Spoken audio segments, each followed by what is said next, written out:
Ya, haleluya, puji Tuhan. Kita bersyukur pada kesempatan ini kita boleh ada lagi karena anugerah Tuhan. Dan kita kembali akan mendengar sebagian dari firman Tuhan yang akan membawa kita mengerti apa yang Tuhan kehendaki supaya kita lakukan dalam kehidupan ini.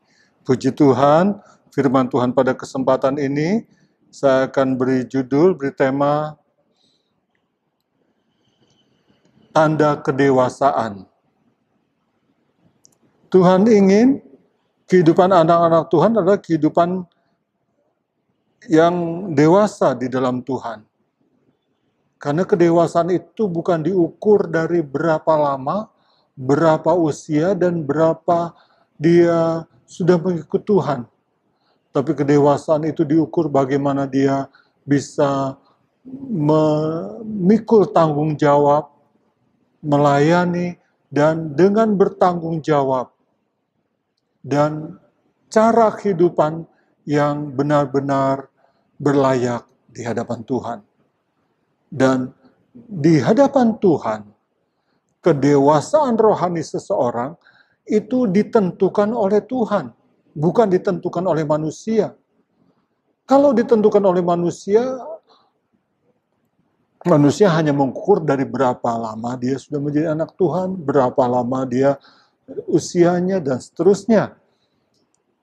Dihitung dari berapa lamanya. Tapi Tuhan mengukur dari cara kita mengiring atau melakukan aktivitas rohani.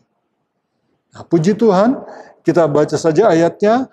Akan saya kutip dari kitab Efesus, pasal yang keempat, ayat yang ke-13 dan 14. Efesus 4, ayat 13 dan 14. Sampai kita semua telah mencapai kesatuan iman dan pengetahuan yang benar tentang anak Allah, kedewasaan penuh, dan tingkat pertumbuhan yang sesuai dengan kepenuhan Kristus. Sehingga kita bukan lagi ke anak-anak yang diombang-ambingkan oleh rupa-rupa angin pengajaran, oleh permainan palsu manusia, dalam kelicikan mereka yang menyesatkan. Dalam ayat 13 dikatakan kita ada dalam tingkat kedewasaan penuh sesuai dengan kepenuhan Kristus. Sesuai dengan ukuran Kristus.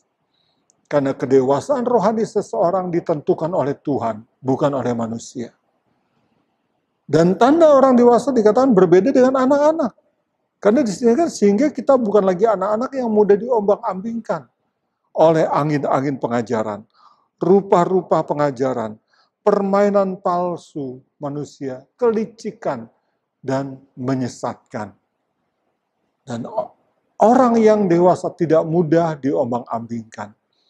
Orang yang dewasa dia punya pendirian yang teguh. Orang yang dewasa dia tidak mudah tertipu. Karena dia dapat membedakan mana yang baik, mana yang benar, mana yang salah.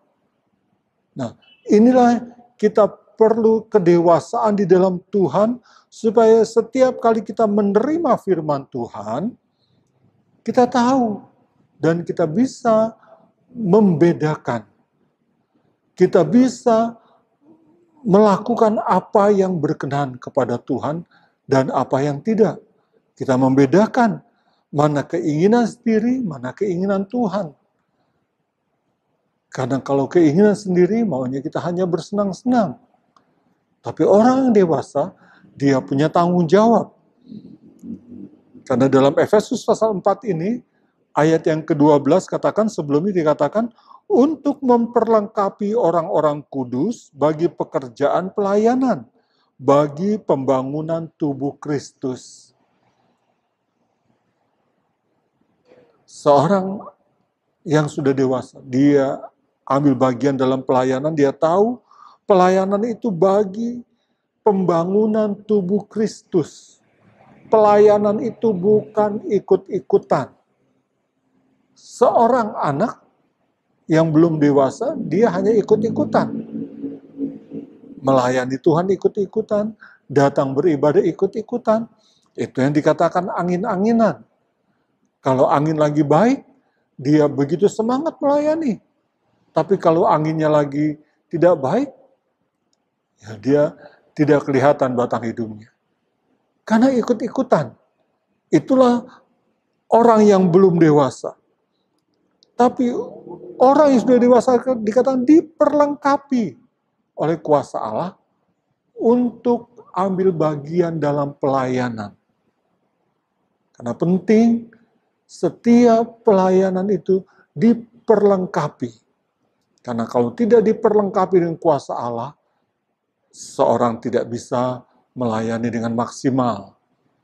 Dan untuk diperlengkapi oleh kuasa Allah ini, itu Tuhan yang menentukan, bukan manusia. Itu sebabnya tingkat kedewasaan seseorang di dalam Tuhan itu Tuhan yang menentukan. Bukan berapa usianya, bukan berapa lama dia sudah mengikut Tuhan, tapi seberapa dia bisa diberi tanggung jawab oleh Tuhan untuk melakukan yang baik. Karena kalau diukur hanya dari lama, ya, surat Ibrani mengatakan di dalam Ibrani pasal yang kelima, dalam ayat yang Ibrani pasal yang kelima, di sana dikatakan dalam ayat yang ke-12, sebab sekalipun kamu ditinjau dari sudut waktu, sudah seharusnya menjadi pengajar, tetapi kamu masih perlu diajar asas-asas pokok dari pernyataan Allah, dan kamu masih memerlukan susu, bukan makanan keras. Ayat 14. Tetapi makanan keras adalah untuk orang-orang dewasa yang karena mempunyai panca indera yang terlatih untuk membedakan yang baik daripada yang jahat. Pemikiran, cara berpikir orang dewasa itu bisa menimbang-nimbang. Punya panca indera yang terlatih. Untuk apa? Membedakan yang baik dan yang jahat. Dan kalau anak-anak dia tidak tahu, yang penting dia senang. Apa yang dia suka, adakah itu baik atau jahat? Apa yang dia suka itu yang dilakukan. Nah, kalau saudara masih melakukan menurut keinginan dan kehendak sendiri tanpa menimbang apakah itu berkenan kepada Tuhan, apakah itu baik di hadapan Tuhan, lantas saudara hanya melakukan yang penting aku suka, yang penting aku senang, aku lakukan. Itu tandanya seorang anak yang belum dewasa. Itu tandanya orang yang masih kekanak-kanakan, yang hanya memikirkan keinginannya sendiri, bukan kehendak Tuhan. Nah, puji Tuhan, karena orang yang dewasa dia ditentukan oleh Tuhan sendiri.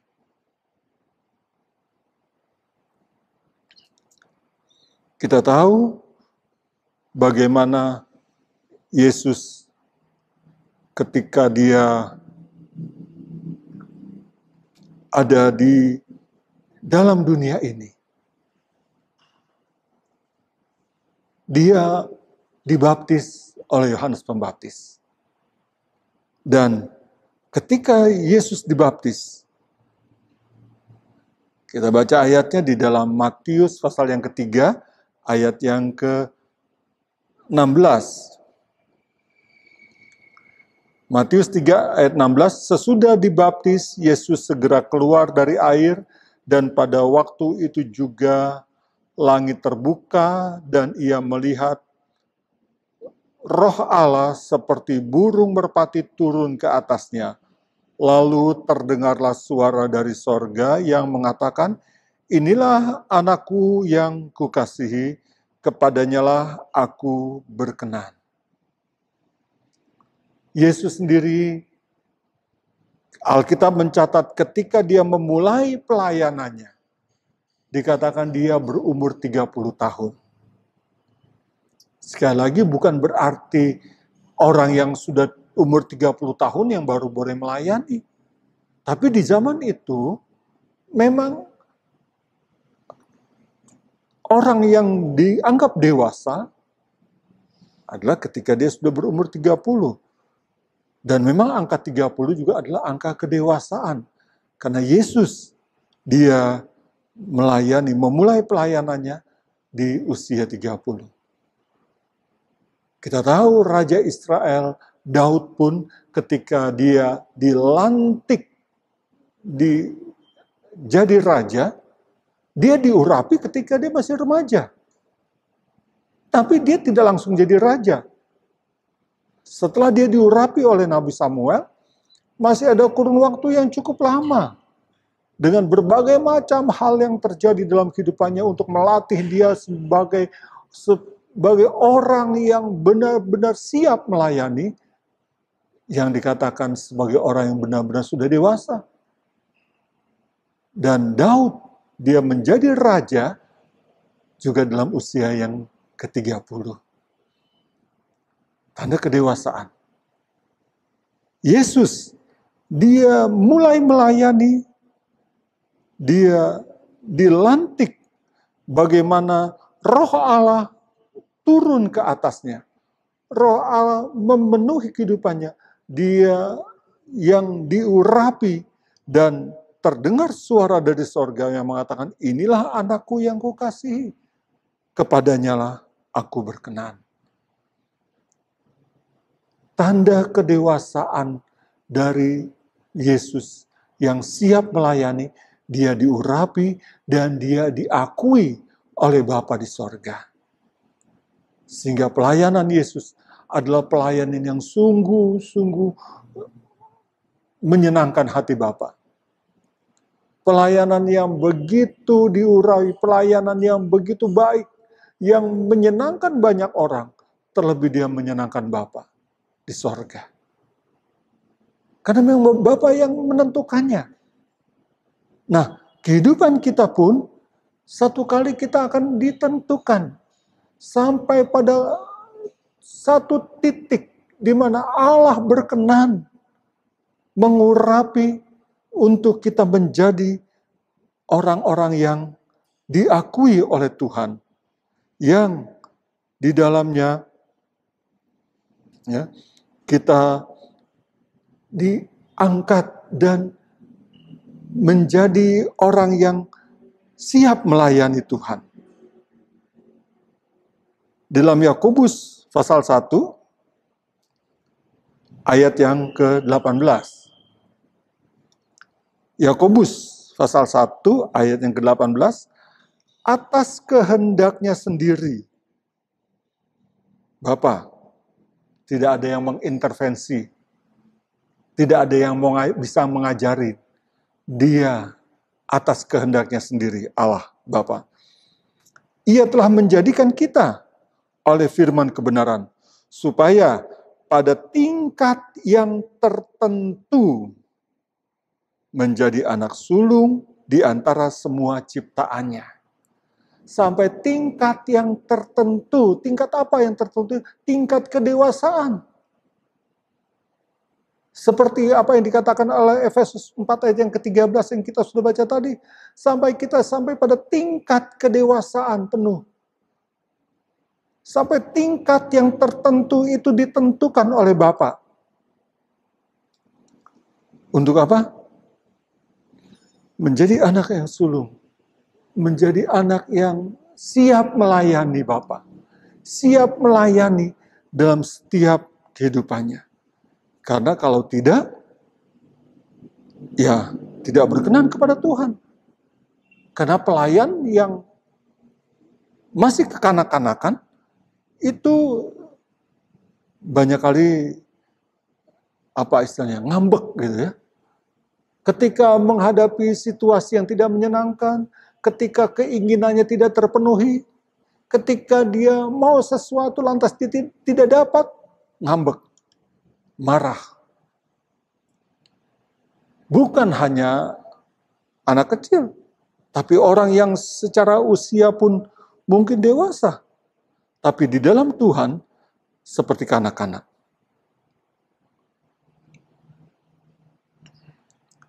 Kalau Kita ingat cerita tentang dua orang anak, bungsu dan sulung dan bungsu yang ada di dalam Injil Lukas pasal 15. Kita tahu anak bungsu memang dia meninggalkan rumah bapa, dia menderita, dia sengsara, tapi dia kembali karena bertobat. Tapi kita lihat si sulung. Ya, si sulung tentu saja dia adalah orang yang sudah lebih dewasa secara umur. Tapi secara mental belum tentu. Karena mental si sulung adalah mental seorang hamba. Sama apa yang dikatakan oleh, kita lihat dulu sebelum saya baca di dalam Lukas pasal 15 ini tentang anak sulung, kita lihat dulu apa yang dikatakan Galatia pasal 4 ayat yang pertama. Saya ingat di sana ada ayat yang mengatakan, Galatia pasal 4 ayat yang pertama, ini orang yang belum dewasa. Yang dimaksud ialah selama seorang ahli waris belum akil balik, yaitu belum dewasa, sedikit pun ia tidak berbeda dengan seorang hamba. Sungguh pun ia adalah tuan dari segala sesuatu. Seorang anak yang adalah ahli waris dari semua yang ada di rumah bapaknya. Tapi selama anak itu belum akil balik atau belum dewasa, dia tidak beda dengan hamba. Nah, begitulah yang terjadi, kita lihat di dalam Lukas pasal 15 tadi.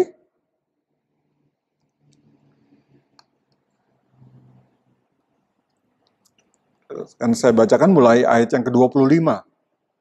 Lukas pasal 15, ayat yang ke-25. Tetapi anaknya yang sulung, yang berada di ladang, ketika ia pulang dan dekat rumah, ia mendengar bunyi seruling, nyanyian, dan tari-tarian. Lalu ia memanggil salah seorang hamba dan bertanya kepadanya, apa artinya semua ini?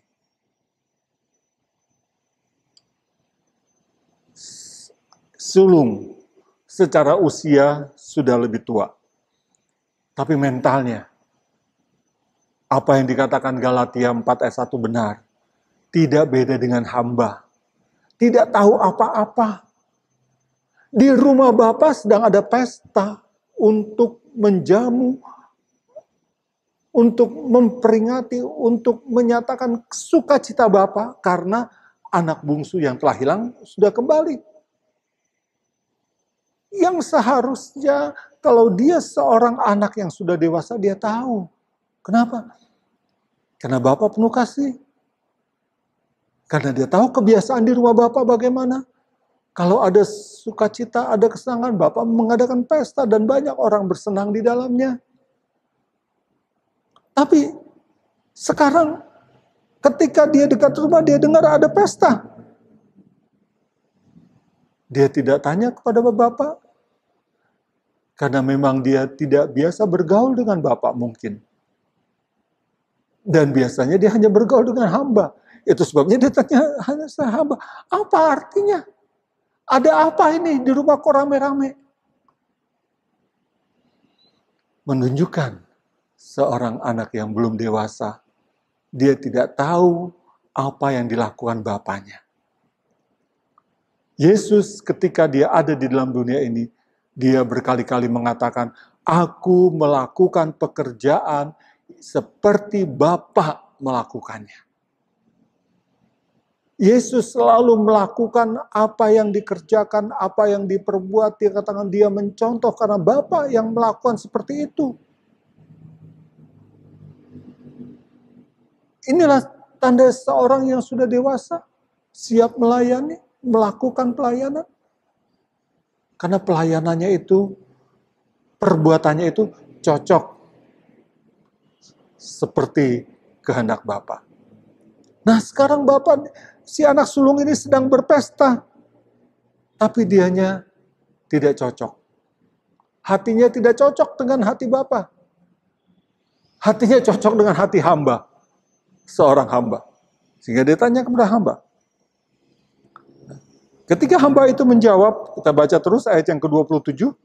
Jauh hamba itu, adikmu telah kembali dan ayahmu telah menyembelih anak lembu tambun karena ia mendapatnya kembali dengan sehat. Nah,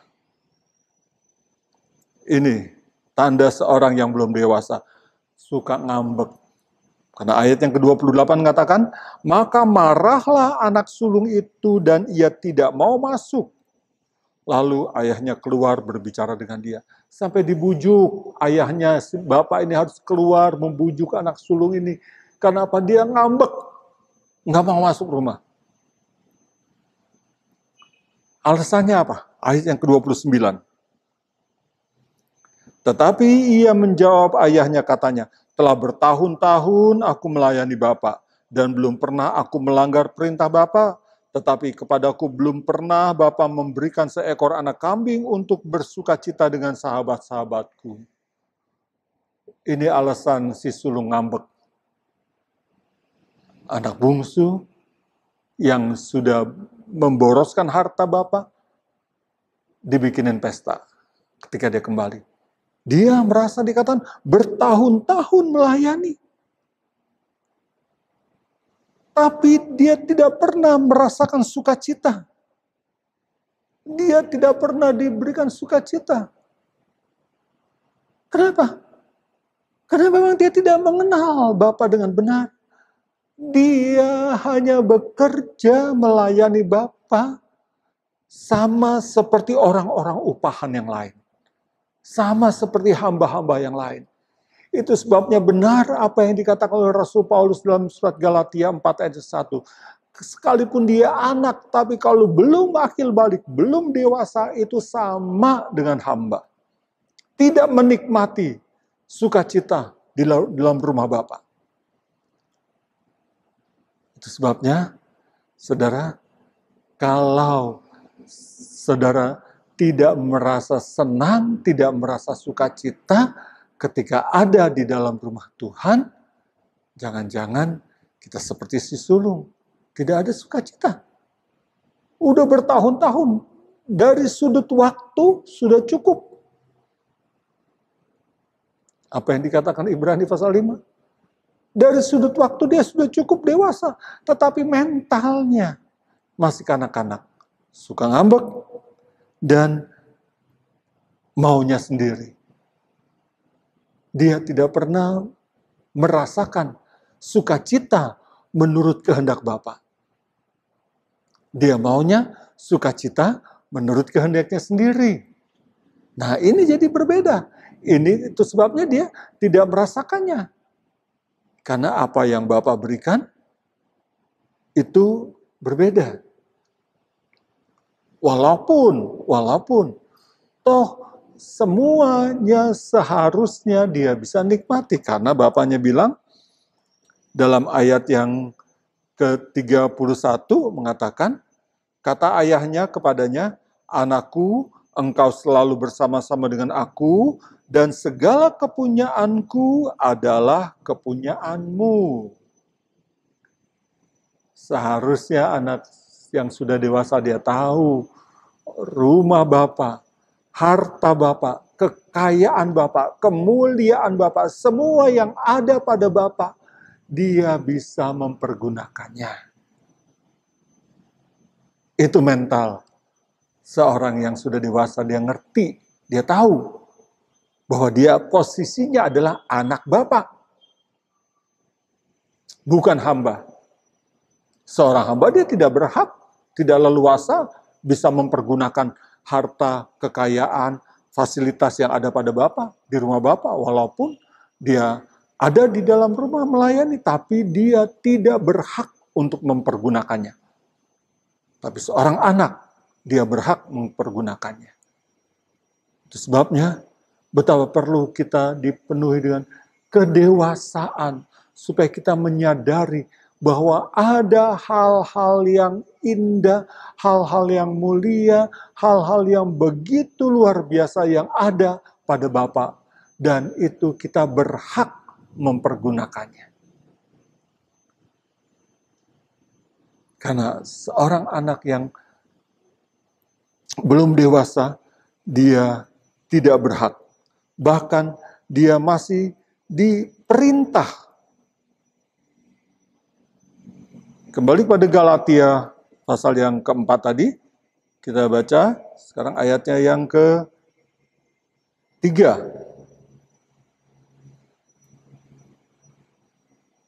Galatia 4 ayat yang ketiga, demikian pula kita selama kita belum akil balik, belum dewasa, kita takluk kepada roh-roh dunia. Oh, apakah kehidupan saudara masih suka takluk dengan hal-hal yang dunia? Roh-roh dunia, keinginan-keinginan dunia. Kita tidak berkuasa untuk bisa mengatasinya. Bukankah banyak kali kita mendengar orang yang mengatakan, sebenarnya dia rindu, dia ingin melakukan yang baik, tapi ada hal-hal yang tidak baik yang terjadi. Dia rindu untuk melayani Tuhan, dia rindu untuk beribadah pada Tuhan, dia rindu untuk datang di gereja, tapi ketika ada penghalang, dia tidak bisa, tidak mampu mengatasinya. Kenapa? Takluk kepada hal-hal yang duniawi. Kenapa? Karena belum dewasa. Orang yang dewasa dia dapat mengatasinya, dia tahu bahwa dia adalah anak Bapa, dia adalah ahli waris, dan dia dapat mengatasi semuanya itu. Dengan pikiran yang baik, dengan hal-hal yang baik. Dia tahu, dia dapat membedakan, mempertimbangkan. Mana yang lebih penting? Mana yang lebih bermanfaat? Antara rumah Bapa dengan keinginannya sendiri. Seorang yang belum dewasa, dia hanya mau keinginannya sendiri. Dia tidak tahu betapa pentingnya kalau dia ada di rumah Bapa. Menikmati kemuliaan Bapa. Puji Tuhan, biar kiranya kita yang ada pada saat ini, kita punya pola pikir iman dan kedewasaan yang penuh. Supaya kita tahu membedakan mana keinginan sendiri. Keinginan-keinginan yang hanya untuk menyenangkan daging. Atau mana yang menjadi kehendak Bapa. Supaya kita lakukan yang benar. Dan orang yang siap melayani, orang yang ditentukan oleh Bapa, ya, itu dia ditentukan pada saat Allah sendiri yang tahu, Bapa di surga yang tahu. Itu sebabnya apakah pelayanan kita, ibadah kita, kesetiaan kita itu menurut kehendak Bapa di surga atau menurut kita sendiri. Galatia 4 ayat yang kedua katakan, tetapi ia berada di bawah perwalian dan pengawasan sampai pada saat yang telah ditentukan oleh Bapanya. Sekali lagi, kedewasaan iman rohani kita tidak ditentukan berapa lama kita sudah jadi Kristen, berapa banyak kita melayani Tuhan, tidak. Tapi semua itu ditentukan oleh Bapa. Bagaimana cara Bapa menentukannya? Yaitu cara kita, adakah kita berkenan menyenangkan Bapa? Adakah kita melakukan apa pelayanan kita menurut kehendak Bapa? Karena ada orang melayani menurut keinginan sendiri. Sehingga ketika pelayanan itu menghadapi kesulitan, dia lantas tinggalkan. Ada banyak orang melayani hanya untuk memuaskan diri atau ikut-ikutan. Itu sebabnya di ayat awal kita sudah baca tadi, di dalam Efesus pasal yang keempat, ayat yang ke-12 dikatakan, sampai kita semua diperlengkapi Diperlengkapi oleh kuasa Allah, Roh Kudus. Yesus sendiri ketika dia memulai pelayanannya diperlengkapi. Roh Kudus turun ke atasnya. Dia diurapi. Begitu juga pelayan-pelayan Tuhan yang menunjukkan kedewasaan. Ada pengurapan Allah. Roh Kudus yang tahu apakah seseorang dia hanya ikut-ikutan, seseorang dia melayani untuk menyenangkan diri sendiri. Surat Roma mengatakan orang itu melayani perutnya sendiri, bukan melayani Tuhan. Nah, kalau yang demikian, Tuhan yang tahu tidak ada pengurapan Allah. Kalau tidak ada pengurapan dari Roh Kudus, pelayanan dari seorang dia hanya melayani kalau dia senang. Kalau menghadapi masalah, kalau menghadapi tantangan, dia segera mundur. Nah, puji Tuhan, biar kiranya kesempatan ini firman Tuhan kembali akan lebih mendewasakan kita untuk mengerti kehendak Tuhan. Bahwa tingkat kedewasaan seseorang ditentukan oleh Bapa. Dan Bapa menentukannya ketika seseorang dia melakukan apa yang menjadi kesenangan Bapa. Bukan kesenangannya sendiri. Walaupun secara pribadi mungkin rasa tidak senang. Ada tantangan, ada masalah. Seperti anak sulung ketika dia pulang kok rasanya tidak enak. Tetapi kalau dia pribadi yang dewasa, dia akan ikut masuk ke rumah Bapa untuk menikmati kesenangan yang Bapa berikan. Ada di rumah Bapa, tapi dia tidak menikmatinya. Kenapa? Karena dia mau kesenangannya sendiri. Puji Tuhan, biar kiranya kita yang ada pada saat ini, kita mau melakukan apa yang menjadi kesenangan Bapa di sorga. Kesenangan Bapa tidak lain dan tidak bukan kalau kita mentaati firman-Nya. Kita melakukan kehendak-Nya, dan itulah yang berkenan, dan itu membawa kita pada sampai tingkat di mana Tuhan sendiri, Bapa di surga sendiri menentukan bahwa kita cukup dewasa, diurapi oleh kuasa Allah, siap melayani, menghadapi tantangan masalah apapun juga, tetap kuat di dalam Tuhan. Haleluya. Puji Tuhan, biar Tuhan memberkati kita semua, biar kita lebih hari boleh lebih bertambah di dalam Tuhan. Puji Tuhan, kita berdoa firman Tuhan yang kita sudah dengar.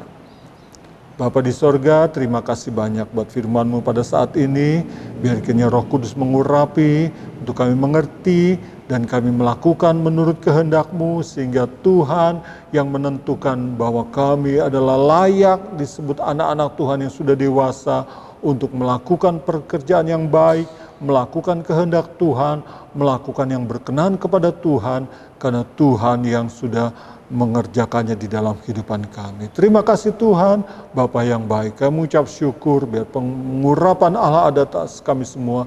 Materai Allah Roh Kudus pemenuhi kami, untuk kami tetap setia di dalam Tuhan.